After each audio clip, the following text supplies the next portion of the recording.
চলে এসেছি টেকনাফের সবচেয়ে জিরো পয়েন্ট।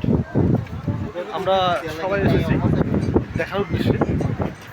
শুক্রবারের দিন, তাই আমরা একটু চলে এসলাম একটা বিশাল সিঁড়িতে ভাড়া করে। আসলাম এখানে অসংখ্য গাড়ি ঘোড়া এবং মানুষের যে একটা চলাচলের যে শুক্রবার এখন বাজে 1:40 কাছাকাছি। লক্ষ্য করতেছেন যে আমরা নামতেছি যে একটা বিশাল এই সাগর পারে, সাগরের এখান থেকে আমরা দেখবো যে আমাদের সেন্ট মার্টিন দ্বীপটা কোথায় আসলে আমরা লক্ষ্য করবো। এছাড়াও আমরা লক্ষ্য করবো যে এখানে সাধারণ যে দ্বীপ আছে, এই দ্বীপটার উদ্দেশ্য আমরা দেখার উদ্দেশ্য এসেছি, কিন্তু সময়ের কারণে আমরা হয়তো আজকে যাবো না, বাট যাওয়ার চেষ্টা করবো ইনশাল্লাহ।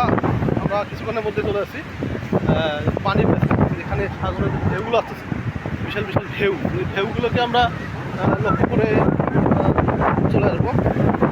আমাদের অসংখ্য মানুষগুলো দেখতে পাচ্ছেন যে মানুষের যে একটা চলাচলের যে একটা অস্থিরতা আমরা উপভোগ করতেছে, বাট আমরা নিজস্ব গতিতে আমাদের এই সাগরের যে সিনারিগুলো আমরা সেন্ট মার্টিন দ্বীপের উদ্দেশ্যে এসেছি।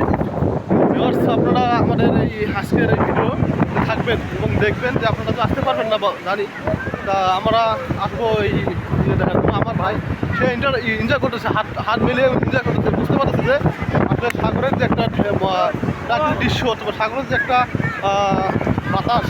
বাতাসটা সে মনে করেন মনের আবেগে বিলিয়ে দিচ্ছে সাগরকে, যে তুমি আমার বুকটা থেকে বাতাসটা নিয়ে তোমার বাতাসটা আমার বুকে ঢুকে দাও।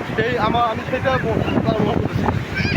জেন্টলম্যান সে ঘোরাঘুরি খুব এক্সাইটেড, মানে পছন্দ খুব করে, এবং সে এখান থেকে নামছে, নামার পরে দেখে খাবারটা খেয়ে নিচ্ছে। তা ইনশাল্লাহ ভালো থাকবেন। Thank you so much.